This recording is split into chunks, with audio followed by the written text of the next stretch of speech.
National Catholic Register. This is Register Radio, bringing light and clarity to the news and topics that affect your life. A new report released this week details the extent of the FBI's weaponization of law enforcement against traditional Catholics. Catholic News Agency's staff writer Joe Bukuras has reported on this story for EWTN for the last several months. He joins us now with the latest about how far the FBI went in looking for possible domestic terrorists within traditional churches.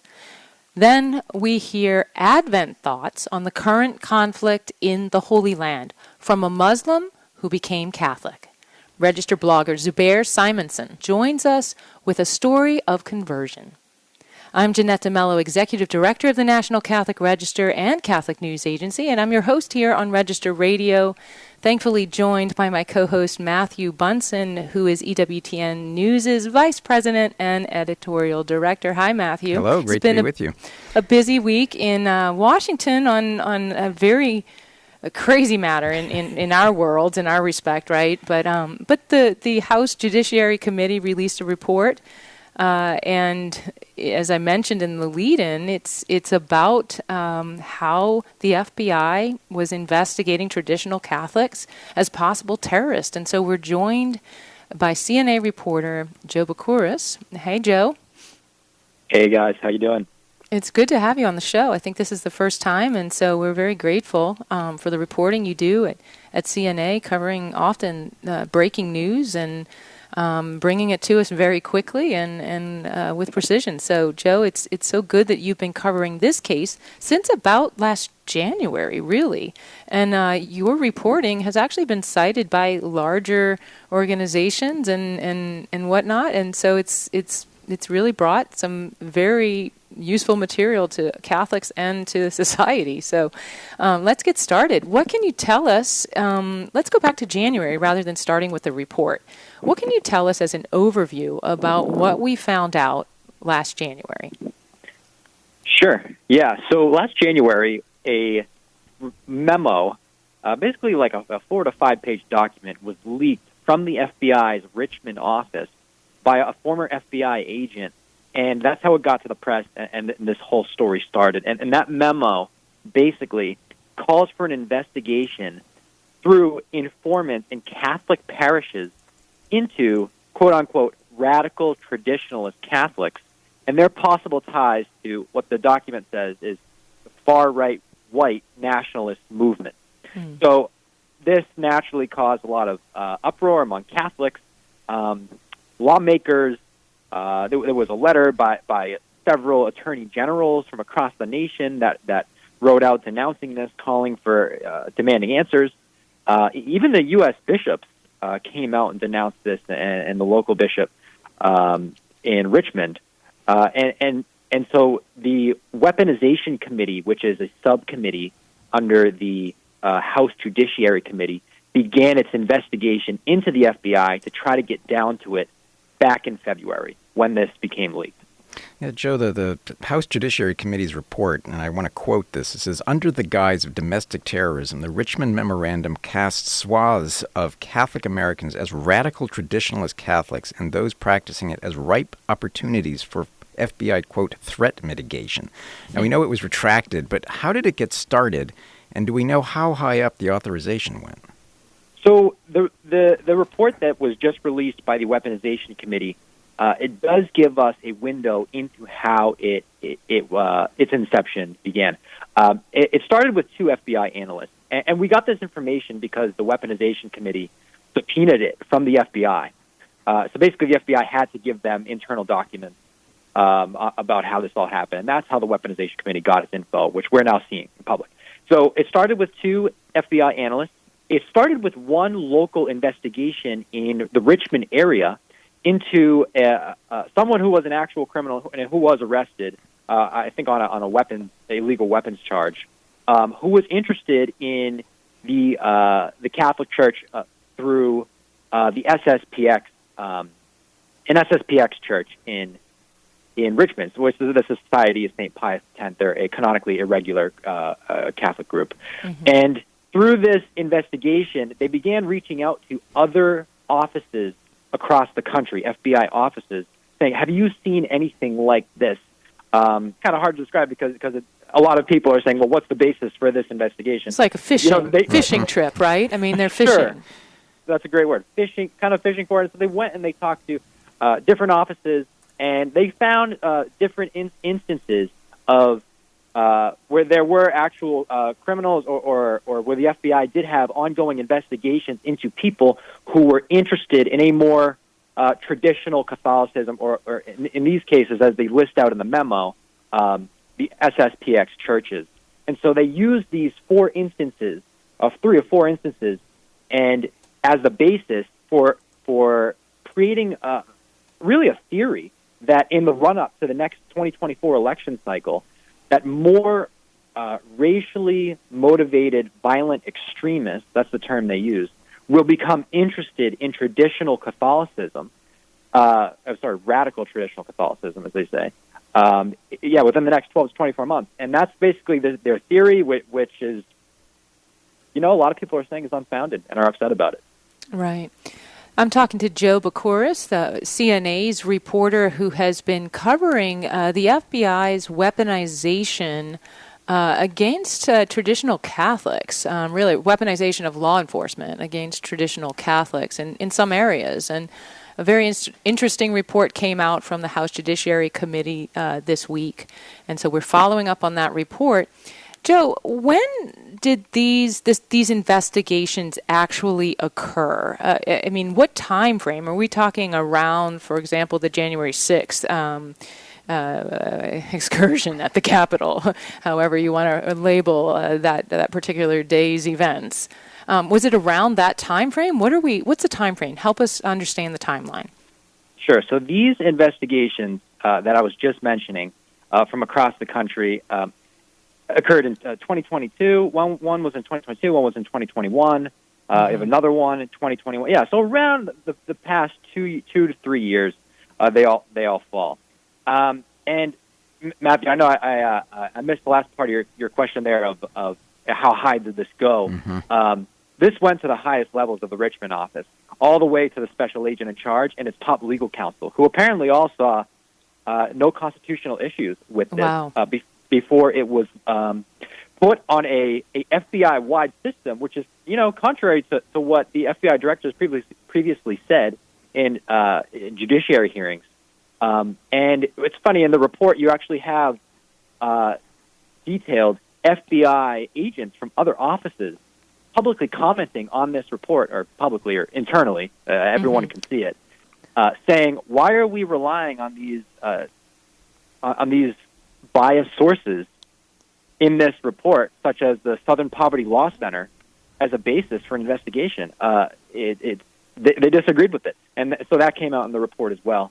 But it certainly has caused a lot of rift in the Catholic community in the past year, almost a year now, and this report is called an interim report, so it's not necessarily a conclusion. It's just what they have so far. So I think that's an indication that this might keep going. Yeah, I was going to ask that about what's next. But let's turn to a different topic, because I'm just kind of wondering where there might be patterns. Considering what we've seen with the apparent investigation of traditional Catholics here in this particular instance, and then you look at the alleged targeting of pro-life activists by the Justice Department, and what a House Select Subcommittee calls a weaponization of the federal government in general. Is that something people are talking about? What is there a pattern here that you can discern? Yeah, well, Senator Josh Hawley certainly thinks there is, and in the Senate Judiciary Committee hearing yesterday on oversight of the FBI, he grilled the FBI Director Christopher Wray on this, and he brought up the FBI's arrest and the DOJ's prosecution of pro-life father of 7, Mark Houck, he's a Pennsylvania guy. He's a pro-life activist. He prays outside Planned Parenthood. They arrested him on FACE Act charges. That's the Freedom of Access to Clinic Entrances Act. Back in, then they prosecuted him just last year I'm sorry, it was earlier this year. It was in January. It's right in the beginning of this year, and he was acquitted on those charges. They basically alleged that he was trying to intimidate a clinic escort worker, and it turns out that he was just protecting his son. So Hawley grilled Director Wray this morning on that as well, saying, "You've gone after this pro-life guy. You totally missed. You're using taxpayer money for this, and now you're going after Catholics. Is there a pattern here? Because it sure seems like there does." So, you're not the first one to bring that up. I think a lot of people are saying that. Mark Houck is also a Catholic, by the way. So, right. So going back to kind of what I alluded to, do we know what the next step is? I mean, this is an interim report. Maybe we don't know, but what are people calling for the next steps? What would people like to see happen who have been concerned over this? Yeah, so next steps, I think people want answers.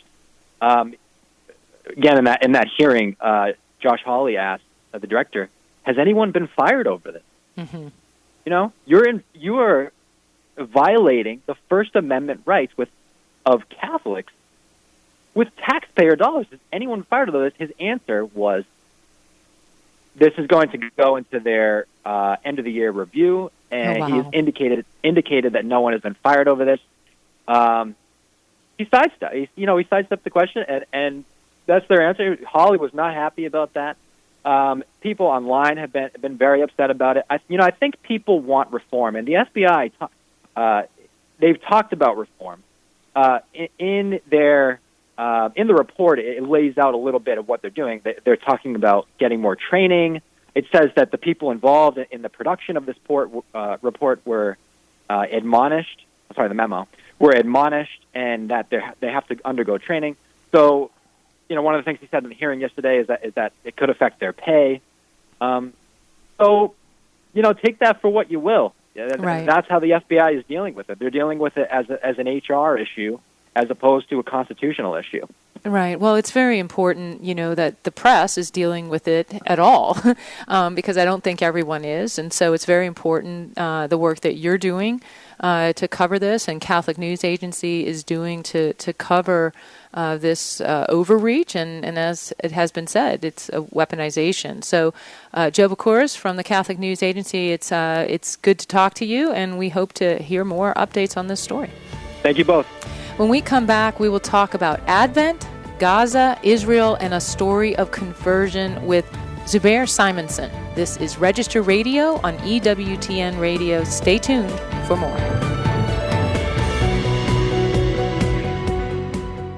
If you need your news on the go, read the Register online. But if you want to take your time and savor the stories, then subscribe to the National Catholic Register's print edition. And with award-winning Catholic journalism that goes beyond what you'll find from any secular news service, you'll get the real story behind the events that unfold over the course of the year. Try the Register for free today and get it delivered to your home, office, or parish. Join the Catholics who depend on the Register for its faithful and courageous reporting. Get 6 issues free today online at ncregister.com/radio or call 800-421-3230 and mention code radio. That's ncregister.com/radio or call 800-421-3230 and mention code radio. The National Catholic Register. Read faithfully. Let's return to Register Radio on EWTN. Welcome back. I'm Jeanette DeMello, Executive Director of the National Catholic Register and Catholic News Agency. I'm joined by Matthew Bunson, my co-host here on Register Radio. And I choose the Register Radio content based on the news that's going on or some really hot content at ncregister.com, hot meaning all of you listeners are reading it. But this time, my attention was caught because this was a mix between the season that we're in, the liturgical season, and events going on in the world, and a story that I think is what we're all about as Catholics, and that's conversion. And so that's why we're bringing you this story now. And our guest today is Zubair Simonson, a blogger at ncregistered.com. He writes from Raleigh, North Carolina. That's where he is today when he's speaking to us. And he's a contributing author for The Catholic Gentleman. He's also written his conversion story in a book called My Name is Lazarus, published by the American Chesterton Society. He's got a few other books available, too, on Kindle. Interesting reads. You can look him up at ncregister.com and see his full bio there. But today we're talking about his conversion in a blog that he wrote for us called Advent Thoughts About Gaza and Israel from a Muslim who became Catholic. So, Zubair, it's so good to have you on the show. Thanks for being with us. Thanks for having me on. So you are a convert to Catholicism.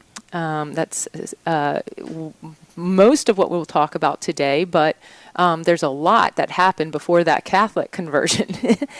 You were raised Muslim here in the United States, growing up in Raleigh, North Carolina, right? You grew up very aware of the crossfire between Israel and Palestine. You were aware of that tension, deep tension between Jewish people and Muslim people, and you've written about that. And it's so important for us to understand what that tension is like. Can you describe it for us now? What was it like growing up with that kind of tension? Because now we're seeing the ripple effects across the world. It's something it's just very, among Muslim households, that's very standard. There might be events like this current war with Hamas in Gaza, which rises the tension where it's okay, it's deeply emotionally felt. Oh, we do not like this other side. We do not like the Zionist state. And then, in the calmer moments, it's just kind of like the low simmer, where it's just not necessarily going on rants about Israel, but there might be moments where it's like the neighbor, you're parked in front of your aunt's house, and the neighbor's mom kind of backed into your car, did a little bit of damage, and the aunt and uncle will quickly point out that the neighbor was a Jew. Mm-hmm. So it goes between just kind of like a little simmering dislike and a outright hostility in moments as we've experienced or we've seen during the last 2 months. So there is a range, and of course there's a range from household to household where, it's more, one household may feel it more deeply than another, and another may hardly feel it at all. But it is very much standardized throughout many Muslim households. Like I myself grew up in what would be considered a moderate family. We're religious, but you don't have to worry about any of us strapping bombs on ourselves and going to public spaces. It definitely doesn't go that far.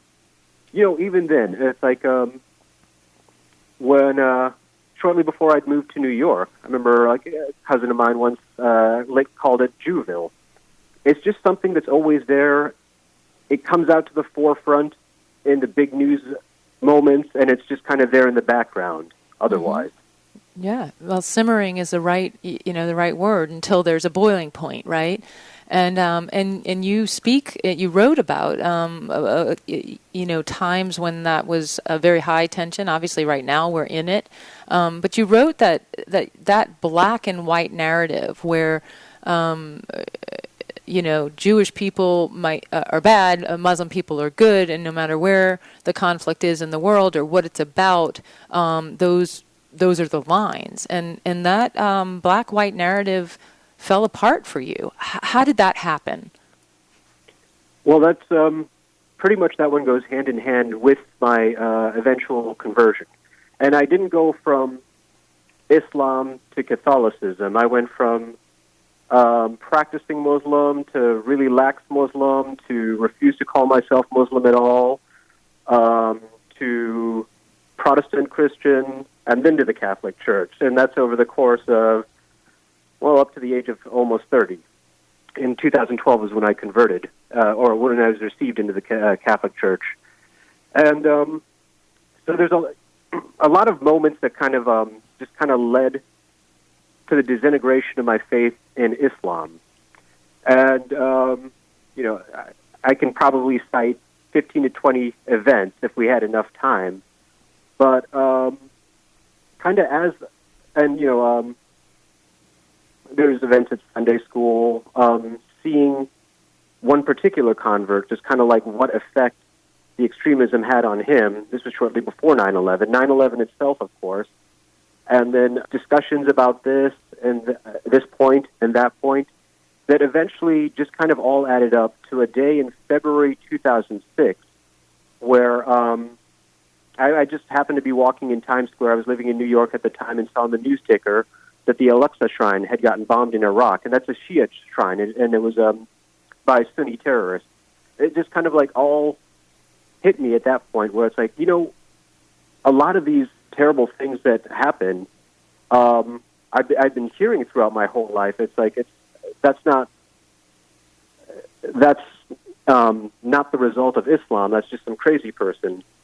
But then realizing, well, those guys read the Quran far more than I do. I was at a point where I was more likely to see at a bar than at a mosque. And just kind of realizing this actually has much to do with Islam, why we're doing it, that we had been fed our entire lives, a narrative that we must follow a man who actually did start an empire, and this expectation that with our own faith, we will have an empire, we will dominate, we will control.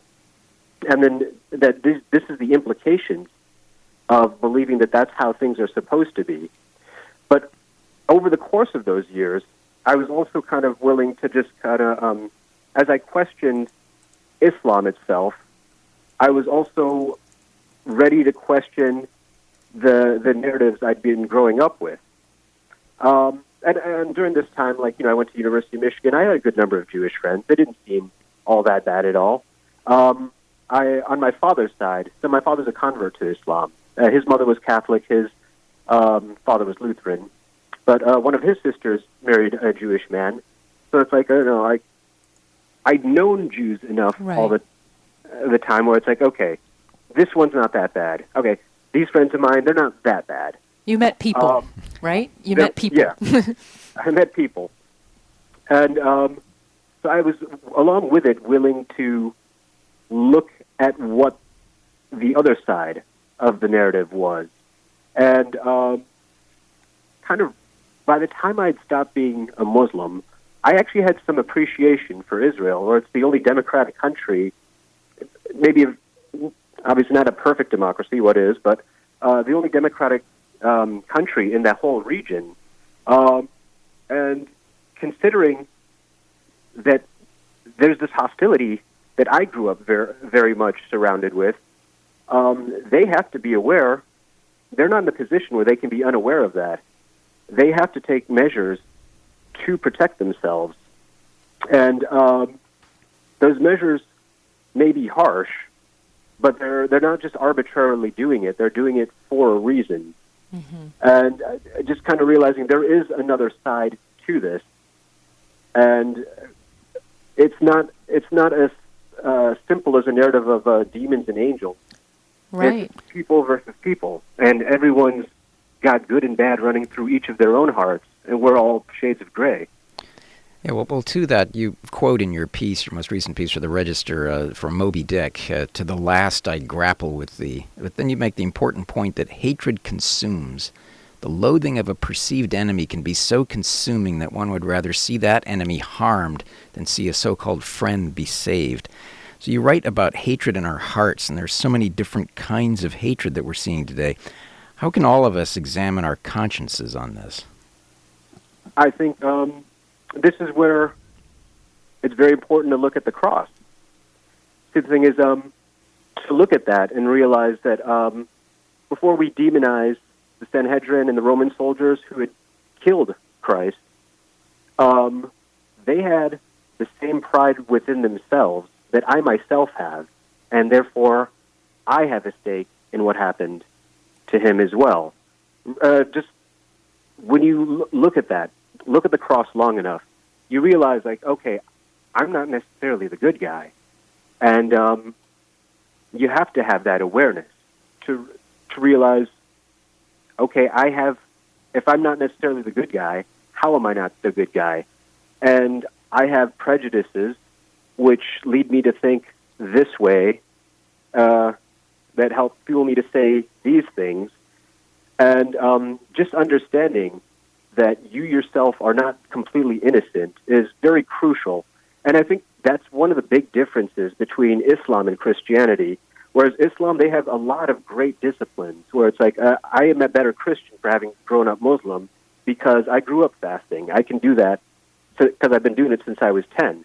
I grew up learning I was supposed to pray 5 times a day. So I can pray often because it was a habit when I was a kid. And but having those wonderful disciplines does not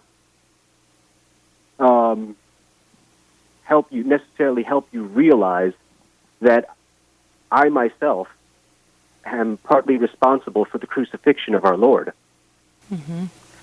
Right. And those disciplines don't give us a Savior, right, who came in love. And this is what I loved about your piece, is that you talk about conversion from hatred to love, and you ask us all to examine ourselves. And in the context of Advent, it's a perfect opportunity to do that, because there is war all around us, there's division all around us, there's strife in any way in our families and whatever it happens to be, and we await a Savior. And Zubair, I love that you brought this examination, if you will, of your own conversion to us, and that we're reading it here in Advent and you're reflecting on it with us. So I appreciate your time with us today and for sharing your story with the Register. Thank you. Thank you for having me. Remember, for more news, analysis, and commentary, check out the National Catholic Register online at ncregister.com. Thanks for joining us on Register Radio here on EWTN. For Matthew Bunson and our producer, Jeff Burson, and myself, Jeanette DeMello, I pray that until next week, God bless you.